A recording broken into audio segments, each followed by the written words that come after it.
Comenzamos casi sábado por FM Graffiti 87.9 en Mar del Plata. Viernes de 19 a 20 horas. Vamos a saludar a Pablo Aceto. ¿Qué tal, Pablo? Muy buenas tardes, noches. Bueno, estamos en Veda, Exactamente. como dijimos el El miércoles miércoles. pasado en Prohibido Olvidar. Hoy, como para evitar cometer, a veces involuntariamente uno mete un comentario, como para evitar entrar en infracción por emoción, si se quiere. Va a ser un programa netamente, bueno, salvo la columna de Carlos Matos, va a ser completamente internacional. Internacional. Le sacamos Completamente el tema juntos. internacional. Sí, dicho sea de paso, no va a estar justo la columna de Carlos que bueno, tuvo que atender algunas cuestiones familiares, personales, Ujú.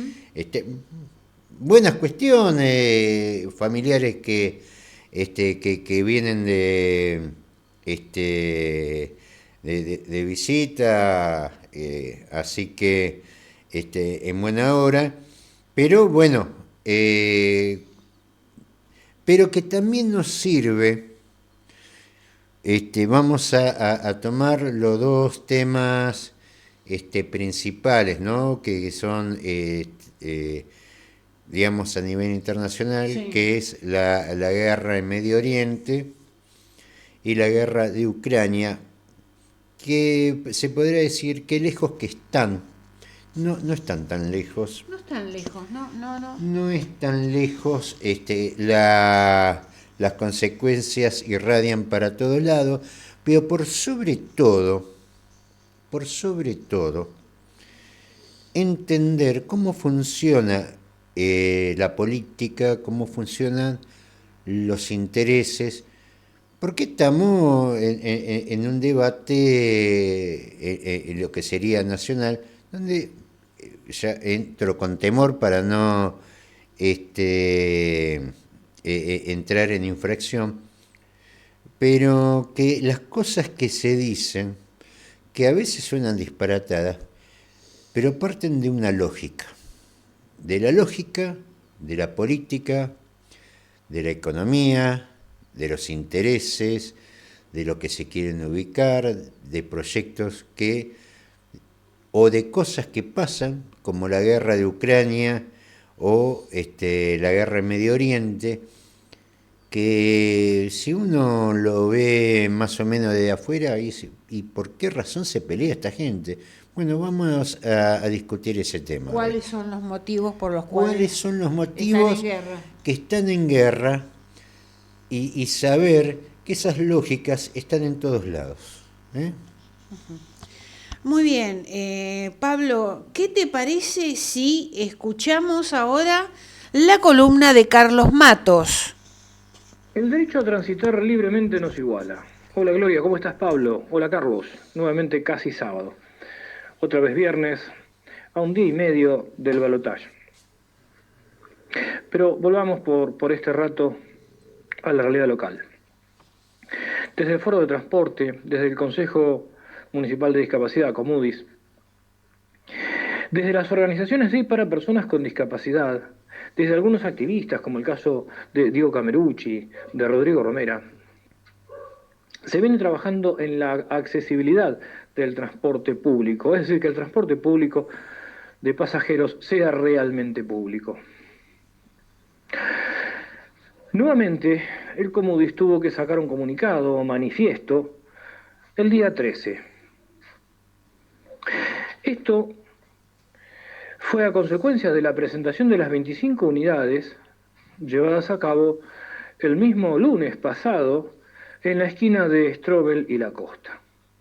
Con bombos y platillos se anunció por diversos medios, muchos diarios digitales, que se incorporarían a la flota de colectivos de piso bajo, léase, respetando la normativa o los criterios y estándares de la accesibilidad universal.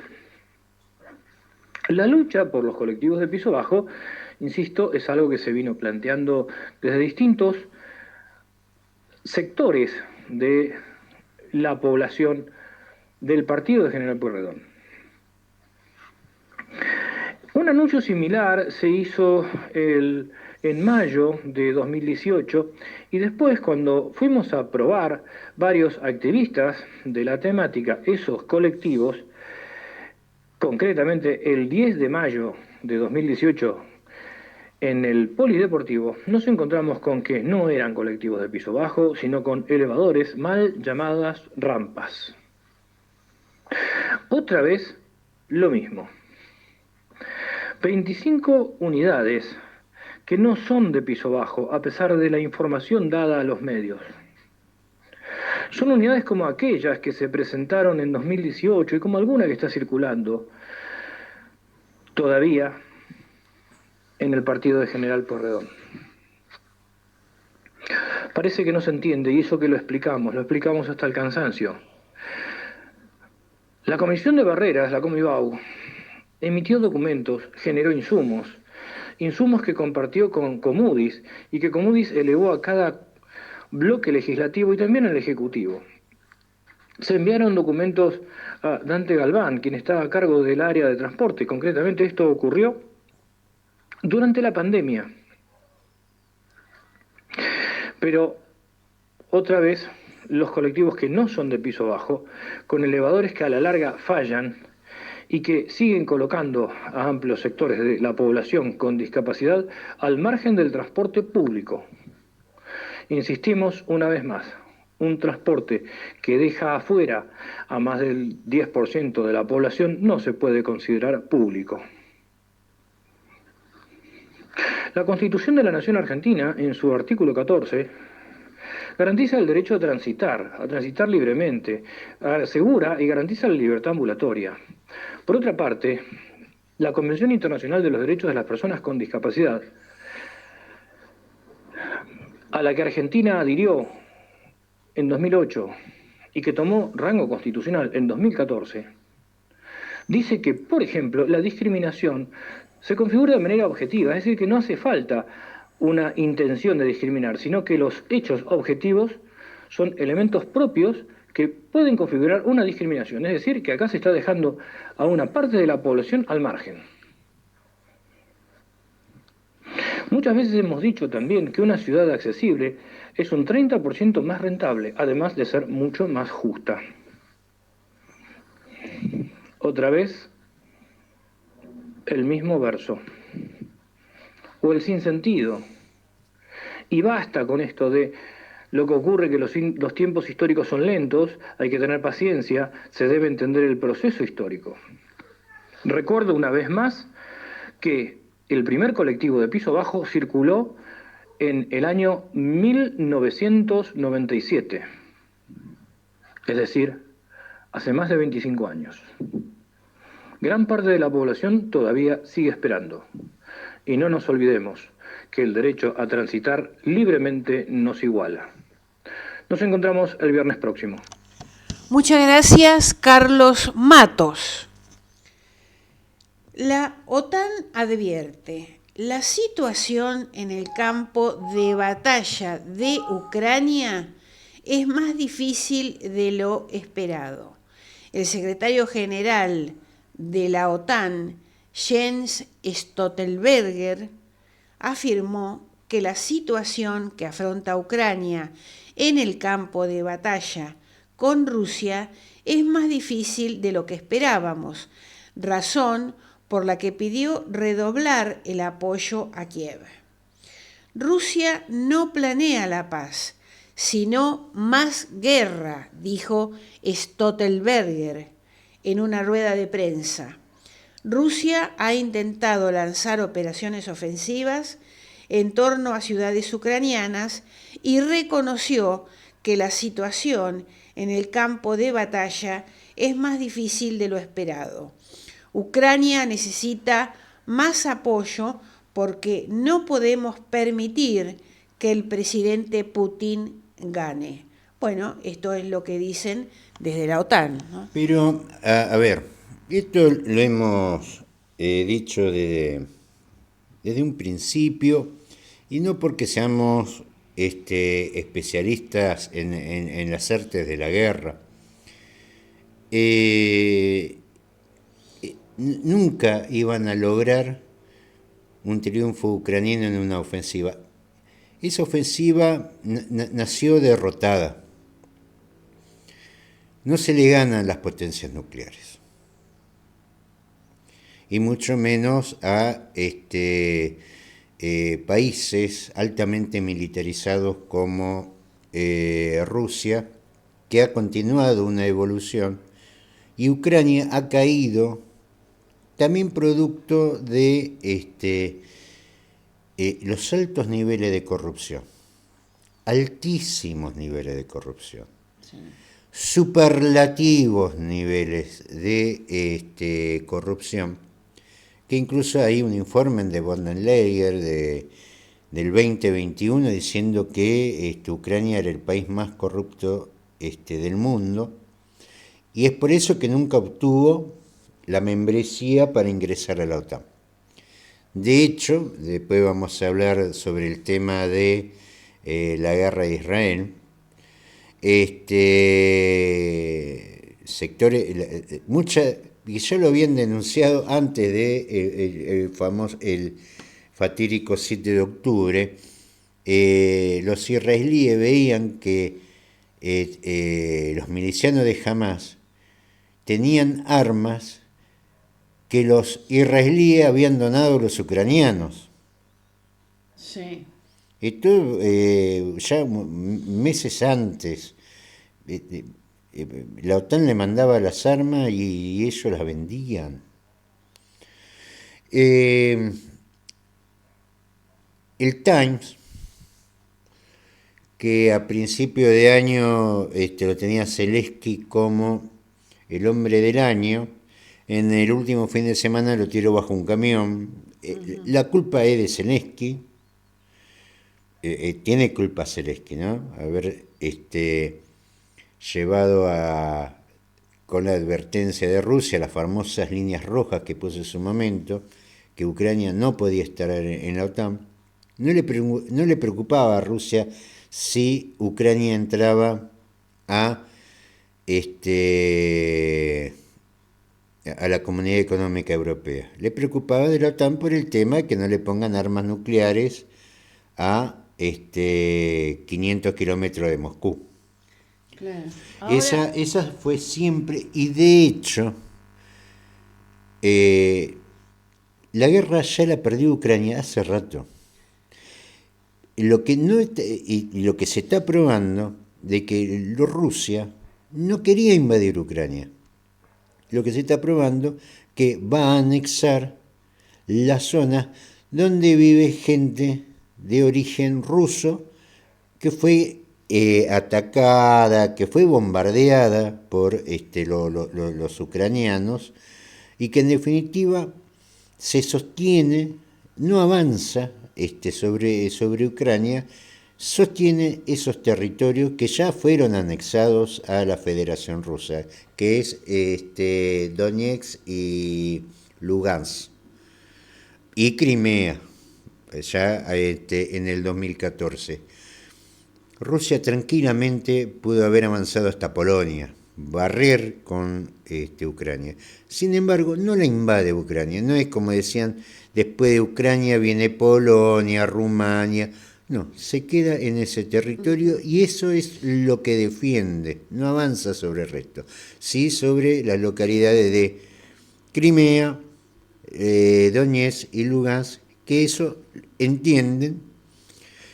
Y aparte hay que decir que eran rusos que vivían en Ucrania, eran todo parte de la Unión Soviética originariamente, que eran víctimas del régimen de Kiev. Está demostrando Rusia que no avanza, pero Ucrania ya perdió hace rato. Y por supuesto, ¿quién va a tener la culpa? Zelensky. Bueno, eso es lo que yo estaba un poco pensando. Ucrania está apoyada por la Unión Europea. Ahora, la que va al frente es Ucrania, nada más. No, a ver, va apoyado por la Unión Europea. España de 58 tanques que le iba a enviar, de los tanques alemanes, mandó 8 que cuando para disparar hay que pararlo el tanque, porque no eran capaces de disparar y andar al mismo tiempo. O la última donación de Polonia, que le donó misiles fallados para que los arreglen. Y es decir, ¿qué es un misil fallado? Un misil que no funciona es un misil que vos lo apuntás hacia el norte y vos no sabés dónde va a terminar. Ese es el apoyo de la OTAN. Y después de un montón de plata, donde los oligarcas ucranianos terminaron con mansiones en la Costa Azul y otras cosas. Ucrania ya perdió hace rato la guerra. De acuerdo a lo que vos estás diciendo, Pablo, es imposible que Ucrania gane una guerra. Acá el negocio fue que eso lo logró Estados Unidos, y esto va relacionado después con lo de Palestina. Todo tiene que ver con todo, que es cortar el negocio que tenía Europa con Rusia, que era la provisión de gas natural. Claro. Hoy los europeos Zelensky, y ya la narrativa de los medios de difusión norteamericanos están acompañando esta cosa, este cambio de narrativa, diciendo al final la culpa de todo es de Zelensky. Pero la verdad que fue el muñeco Zelensky. ¿Para qué? A ver, ¿en qué es lo que se avanzó en contra de Rusia? El bombardeo del Nord Stream 1 y Nord Stream 2, para que Alemania no pudiera recibir gas natural de Rusia y se lo compren a los norteamericanos un 40% más alto. Este fue todo el negocio. Ahora, para todo esto, murieron más de 800.000 jóvenes ucranianos. Sí, sí. Es más, ya están reclutando mujeres. Y sigue muriendo. Ahora van a llevar mujeres, y el reclutamiento de mujeres pasó a 60 años. Mujeres de 60 años pretende mandar Zelensky a una guerra sin sentido, porque en ningún momento se pretendió de que Ucrania gane la guerra. Lo que se pretendía era una cabeza de turco, en este caso cabeza de ucraniano, que en su momento lo dijo Biden. Esta guerra, Biden, el presidente de Estados Unidos, dijo, esta guerra va a continuar hasta el último ucraniano. él compromete la vida del ucraniano. Ya estará por terminar. Ahora van a mandar mujeres de 60 años. ¿A qué la van a mandar? Gran parte de la juventud ucraniana quedó en los campos de batalla. Sí. Porque mandaban infantería contra artillería pesada, un disparate. Pero el negocio ya está hecho. ¿Cuál es el negocio?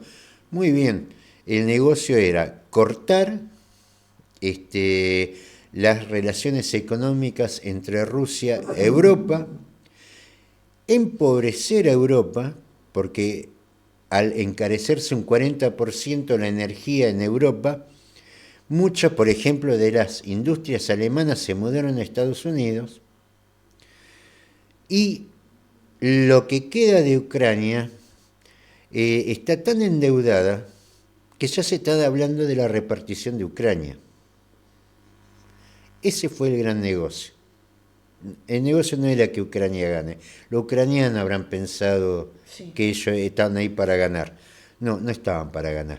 Están para que ganen las petroleras, BlackRock, que es uno de los que financiaron esta guerra y que hicieron un préstamo, y que hoy Ucrania, lo que queda de Ucrania, está empobrecida y endeudada por varios siglos, por varias generaciones.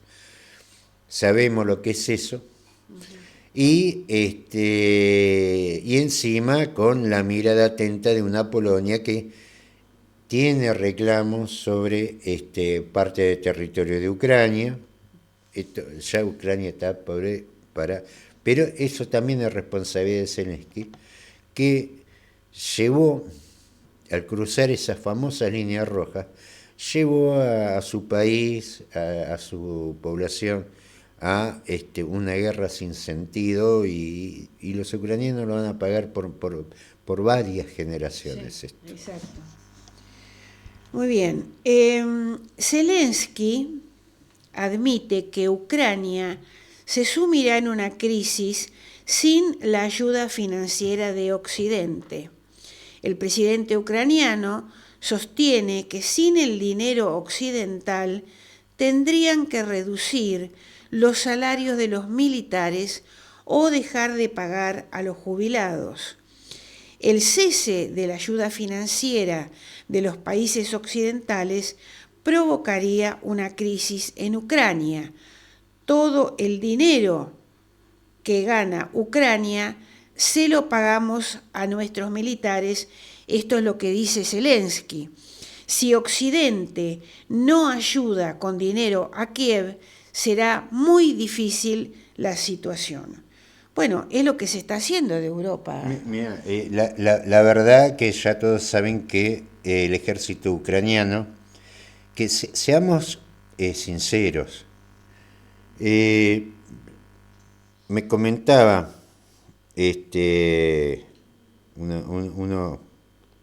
unos amigos, ¿no? Sobre el tema de viajar a Europa y cosas así. Yo digo, mira, tengan mucho cuidado con la gente joven por la cacería de los Pokémones. El juego del Pokémon era un juego virtual que se hacía con el teléfono, Sí.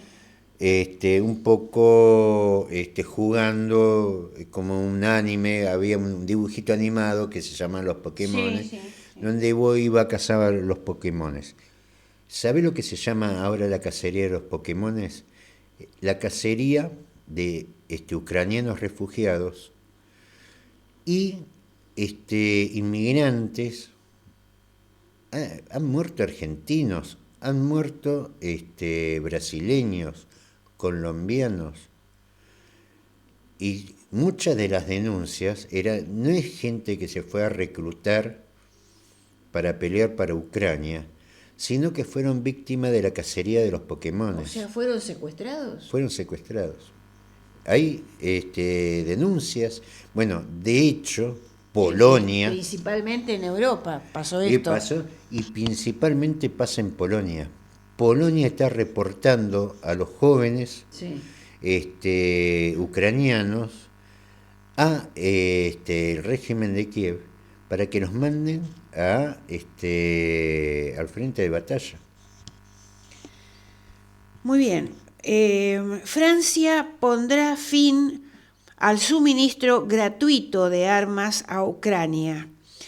En lo sucesivo, el régimen de Kiev tendrá que comprar armamento a los fabricantes franceses a través de un fondo de apoyo, según lo afirmó el ministro de Defensa francés, Sébastien Lecornu.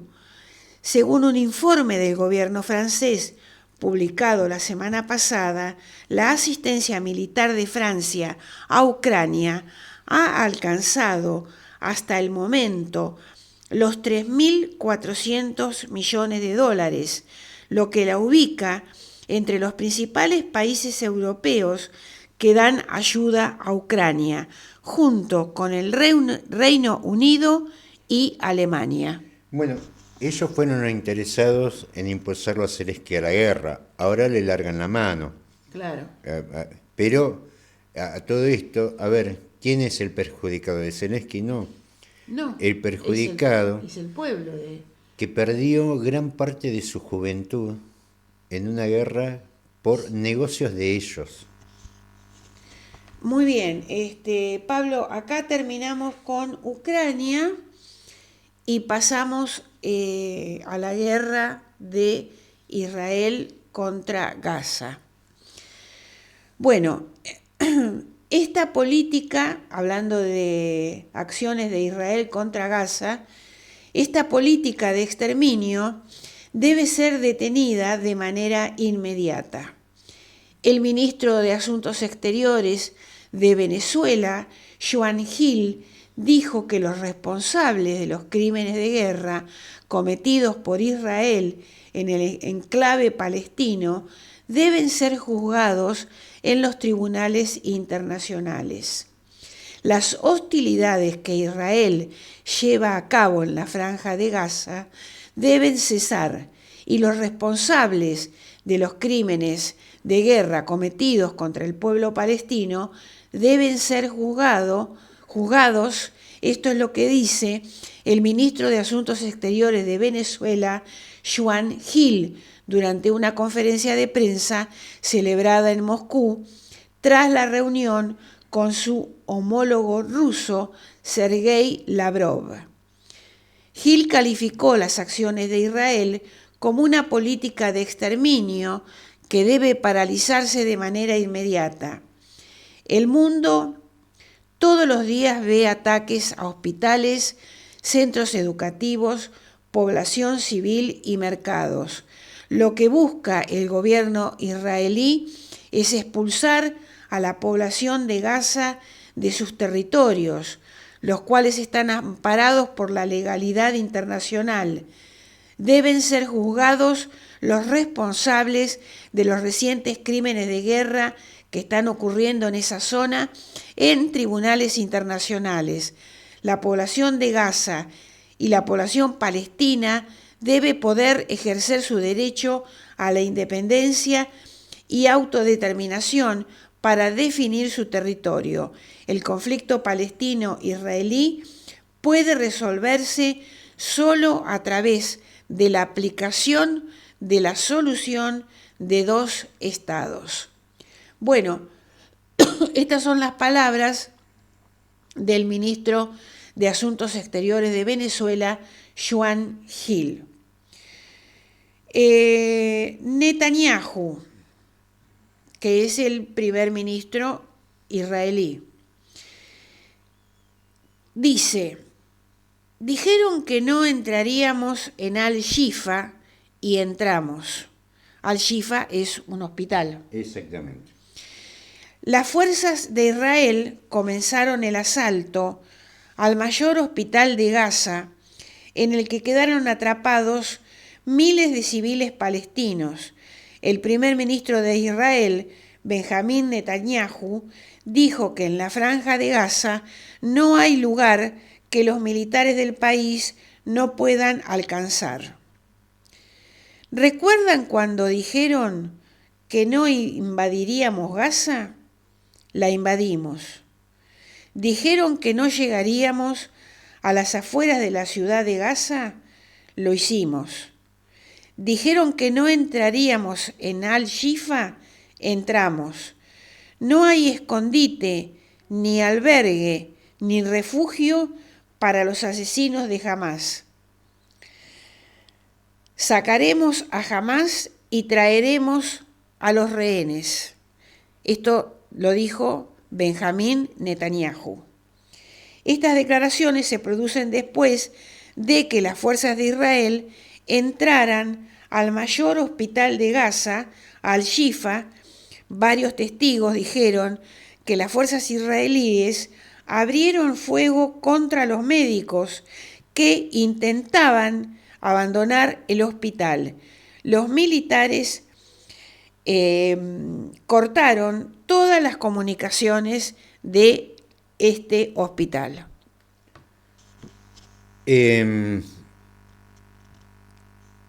Como que cuesta entender los motivos, las razones, y la verdad que son muy fáciles de entender. Lo que pasa es que hay cosas que no te dicen. Primero, para entender esto, hay que contextualizarlo. Palestina es un país dividido en dos territorios, lo cual ya es una señal de que lo que menos se quiere conseguir son soluciones. La parte de Cisjordania y la Franja de Gaza, que la Franja de Gaza está sobre el Mediterráneo, que es como para que se den cuenta o tener una idea, es como si fueran dos partidos del conurbano bonaerense. Claro, porque están separados. No, pero hablo de la Franja de Gaza en sí. Es como el tamaño es de dos partidos del conurbano, digamos, más que de dos partidos del conurbano, un partido y medio, no mucho más, donde está habitado por 2,5 millones de habitantes. Es el territorio en el mundo más densamente poblado, rodeado de un muro y bloqueado navalmente. En esa área, que está monitoreada por los satélites, que está infiltrada por la inteligencia israelí, bueno, de ese territorio densamente poblado, monitoreado satelitalmente, bloqueado por tierra y por mar, entraron misiles, se construyeron túneles, había gente que entrenó con parapente y ametralladora. No, es muy difícil entender esto. Ellos dicen que fueron sorprendidos, pero, a ver, a nadie le llamó la atención sujetos en parapentes con motor, con fusiles entrenando. Esto es muy raro. Porque no estamos hablando de Rusia, que es la geografía más importante del mundo, que empieza en Siberia y termina en Eurasia, donde los tipos se mandan al medio de Siberia y ahí entrenan, y tú igual te enteras lo que pasa porque vía satélite no hay secretos en el mundo. Sin embargo, en la Franja de Gaza hubo secretos. Nadie se dio cuenta que estaban fabricando ese tipo de instalación. Nadie se dio cuenta de que, a ver, ¿cómo entraron los cohetes a la Franja de Gaza? ¿Cómo llegaron las armas israelíes que según dicen vino de Ucrania?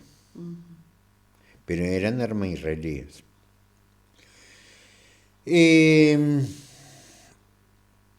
Todo muy difícil de explicar. A todo esto, Hamás el 7 de octubre hace un ataque, matan 1.400 personas, a lo que Benjamín Netanyahu llamó su 11 de septiembre. Y la verdad que fue igual. ¿Por qué? Por el tema, por las Torres Gemelas, que también fue un ataque dudoso. En Norteamérica se apoderaron de aviones de línea. Varios aviones de línea y empezaron a caer sobre lugares simbólicos, también con una gran cantidad de muertos, que sirvió de justificación para atacar a Irak. Porque Irak era en ese momento, nunca lo fue, que financiaba grupos terroristas y tenía armas de destrucción masiva que nunca existieron. Lo único que se llevaron de Irak fue las reservas de oro que tenía en su banco central. Y acá se da un ataque donde mueren muchas personas, con armas que entraron a la Franja de Gaza en medio de bloqueo naval y muros y seguimiento satelital, disparadas desde túneles fortificados que construyeron en medio de un bloqueo, en medio de vigilancia satelital. Es muy poco creíble. pero dio la justificación para invadir Palestina. Es más o menos como hablar de la subversión en la Argentina. La subversión en Argentina lo que le dio fue el justificativo al golpe militar. Digamos, también hay que decir esas cosas. Antes de ese 7 de octubre, Benjamín Netanyahu lanza una vieja propuesta, un viejo plan que era el canal de Ben Gurión. Ben Gurión se lo llama como padre del Estado israelí, era un sindicalista muy vinculado con el mundo musulmán. De hecho, él era abogado, había estudiado en Estambul. Entendía, no era de los sectores de derecha. Los primeros gobernantes del Estado de Israel provenían básicamente desde los sectores de la socialdemocracia. El caso de Ben Gurión, David Ben Gurión, era sindicalista, abogado, digamos un progresista, lo que llamaríamos un progresista. Él había planteado, incluso también como para traer progreso, como para generar otros ejes de discusión, donde incluía a los palestinos, incluía a los jordanos, con un canal alternativo al canal de Suez. El canal de Suez, que se había inaugurado en el siglo XIX, que pasa el 12% del comercio mundial por ahí, es hoy en día el único paso comparable con el de Panamá, que pasa Atlántico y Pacífico. Pero, ¿qué problema técnico tenía el canal de Ben Gurión? Que tenía 100 kilómetros más que el de Suez. Por eso Suez hizo el canal donde lo hizo y no lo hicieron por ahí. El canal de Ben Gurión, ¿por dónde pasaba? Pasaba por el norte de Palestina, donde está hoy atacando el ejército de Israel. Sí. El proyecto original tiene un presupuesto de 16.000 a 55.000 millones de dólares estadounidenses. Ben Gurión gobernó desde el 58 hasta el 63 y quedó ahí el proyecto por esos 100 kilómetros de diferencia. No tuvo, quedó ahí cajoneado. ¿Qué pasó después? Y vamos a lo que fue la guerra de Ucrania. El gran negocio que impulsó esa guerra era cortar las relaciones económicas, especialmente a la provisión de energía desde Rusia a Europa. Y se da también otras circunstancias. Ya se había dado en los años 60, 50, bloqueos al canal de Suez por parte de Israel, justamente, que el canal de Suez pasa por Egipto. ¿Y se acuerdan en el 2001, cuando se atraviesa un barco y queda bloqueada el canal de Suez por mucho tiempo? Sí, ¿fue en el 2001 o fue hace el 2001. Sí. Ever Given, el barco de Ever Given, quedó atravesado Sí. en el estrecho de Suez, en el pasaje de Suez. Y esto, que fue estábamos todavía en pandemia, el 12% del comercio pasaba por ahí, estaban todos los barcos parados. Y esto sirvió como justificación o dio argumentos para revivir el canal de Ben Gurión. Es decir, tener otro paso alternativo. ¿Por dónde pasa? Pasa por el norte de Palestina. También se dio porque esto que vemos acá no empezó el 7 de octubre con el ataque de Hamas. En realidad el conflicto en Palestina viene desde la Primera Guerra Mundial. Con la derrota del Imperio Turco Otomano, esos territorios los pierde y los toma Inglaterra. Ya hubo una revuelta muy importante palestina en el año 35 contra la ocupación inglesa. Y la retirada y después se produce lo que conocemos como el Estado de Israel, se retira Inglaterra. Y ahí es donde empieza esta nueva etapa de conflictos. Pero este conflicto en particular empieza en el 2008-2009, lo que se llamó la Operación Plomo Fundido, cuando las tropas israelíes habían ocupado el territorio de Palestina, el territorio de la Franja de Gaza. No estoy hablando de Cisjordania, sino la parte de la Franja de Gaza. En ese ingreso de 2008-2009 de las tropas israelíes a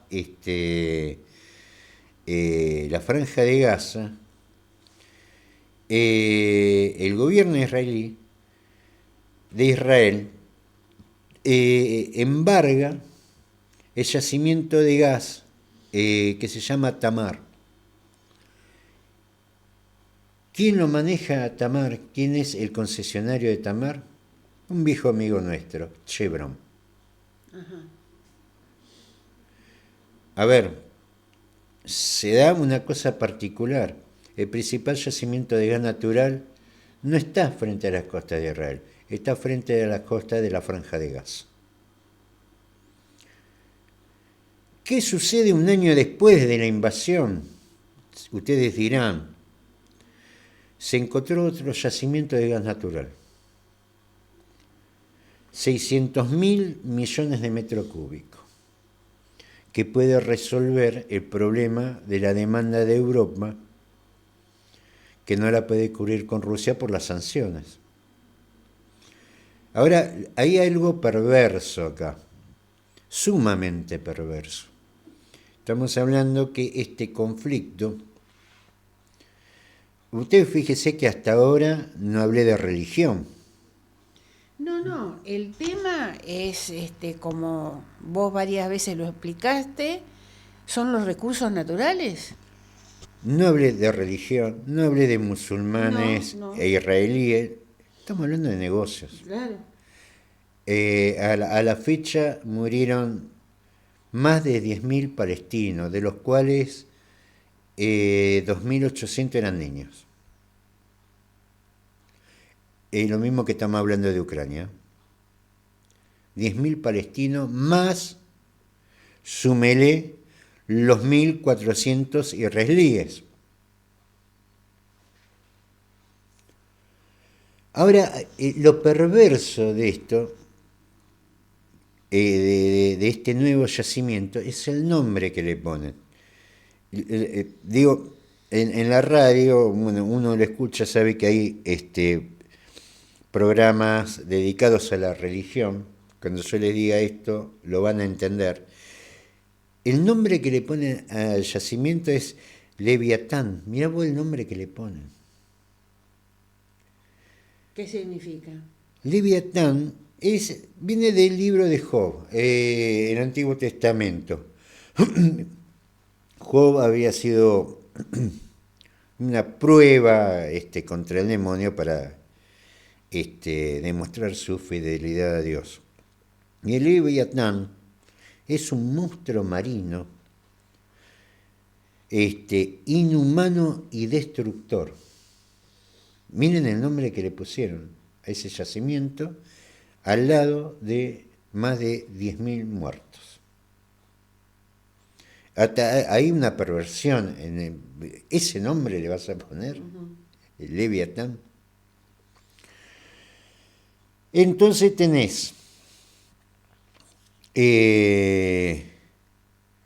pocos días antes del ataque de Hamás, Benjamín Netanyahu vuelve a poner sobre la mesa y empieza a tener eco lo del canal de Ben Gurión. Y a esto se suma el yacimiento de Tamar y Leviatán, con 600.000 millones de metros cúbicos. ¿Y qué es lo que también está esto dando? Porque todos están hablando de antisemitismo. Cosas. Bueno, vamos a poner las cosas en su lugar. Los palestinos no son indoeuropeos. Los semitas son los originarios de la meseta arábiga. Es decir, son todos semitas ahí. No hay palestino que no sea semita. No será hebreo. Están los árabes, están los otros, pero son todos semitas ahí. Será una guerra entre semitas, pero no es antisemita. Pero tampoco estamos viendo, más allá del cacareo, que el mundo árabe reaccione. Sí, hacen declaraciones, amenazan, hacen marcha. ¿Por qué? Porque ¿quiénes son los beneficiados de este canal, el de Ben Gurión, que estuvo 60 años cajoneado? Los yacimientos de Leviatán y Tamar. También se favorece Jordania, Arabia Saudita y también Egipto, que puede aportar la estructura. Y todos están viendo la masacre de Palestina, árabes e israelíes.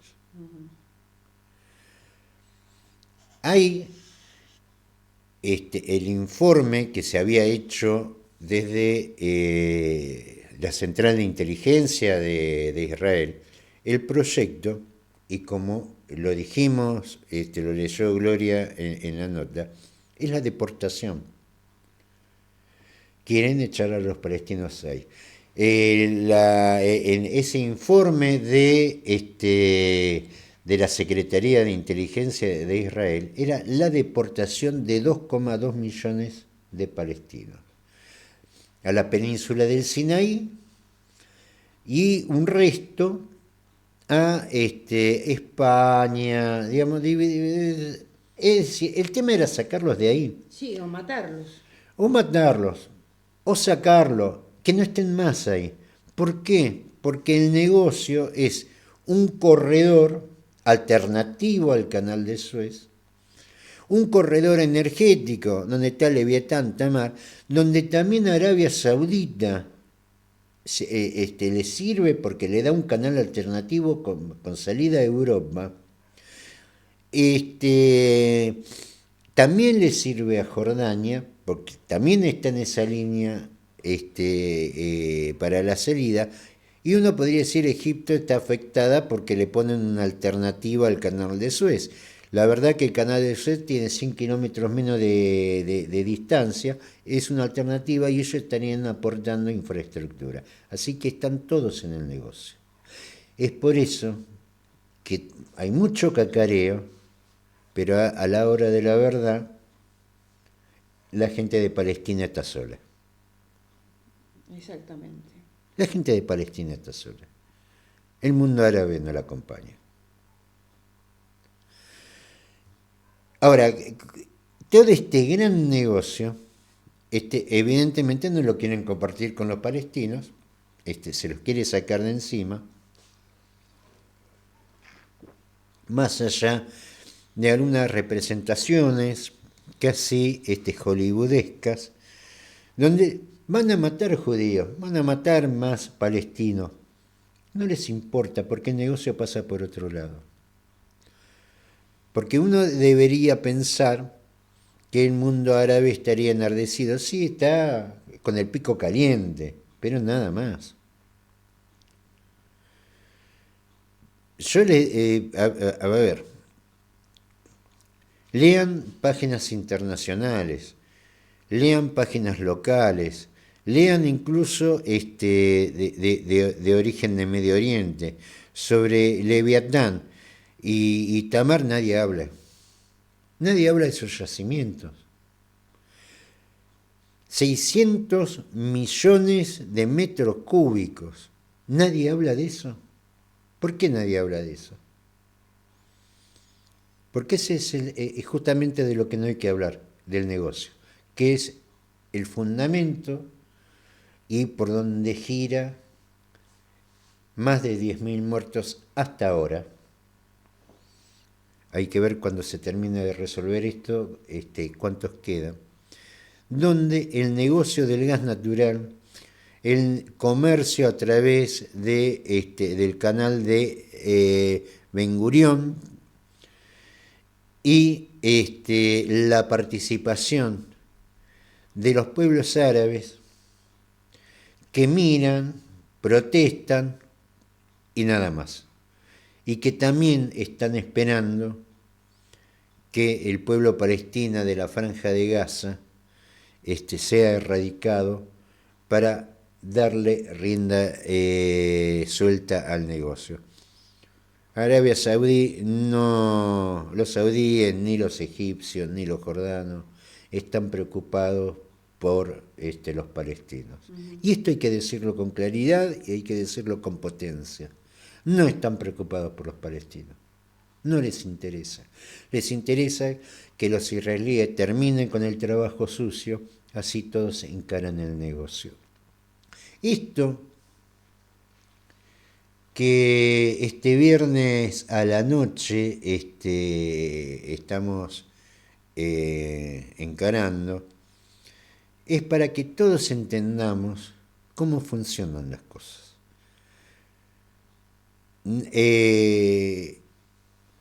Lo del 7 de octubre, el ataque de Hamás, donde el ejército israelí fue sorprendido.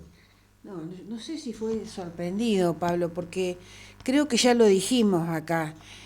Israel hacía rato que venía atacando a Palestina. Lo que pasa que los medios no lo reflejaban. No lo reflejaban, pero yo quiero, no entiendo cómo en un territorio chico, superpoblado y cercado, entran misiles, soldados con parapentes. Es inexplicable. Con seguimiento satelital hicieron un ataque y nadie se lo imaginó. Y fíjense que hace cuánto que estoy hablando del tema de Palestina, hace unos cuantos minutos. Sí. Nunca hablé de religión. No, en ningún momento. Porque acá el problema no es la religión, acá el problema no es israelí contra árabe, porque están todos de acuerdo. Los palestinos molestan. Muy bien. Nos vamos. Recordamos que los miércoles estamos con Prohibido Olvidar de 9 a 10 horas y los viernes con Casi Sábado de 19 a 20 horas por FM Graffiti 87.9. Nos despedimos con un tema musical. Vamos a escuchar a La Vela Puerca en Zafar. Saludos para la gente de la radio, saludos a Claudia Esperón y nos vemos la semana que viene.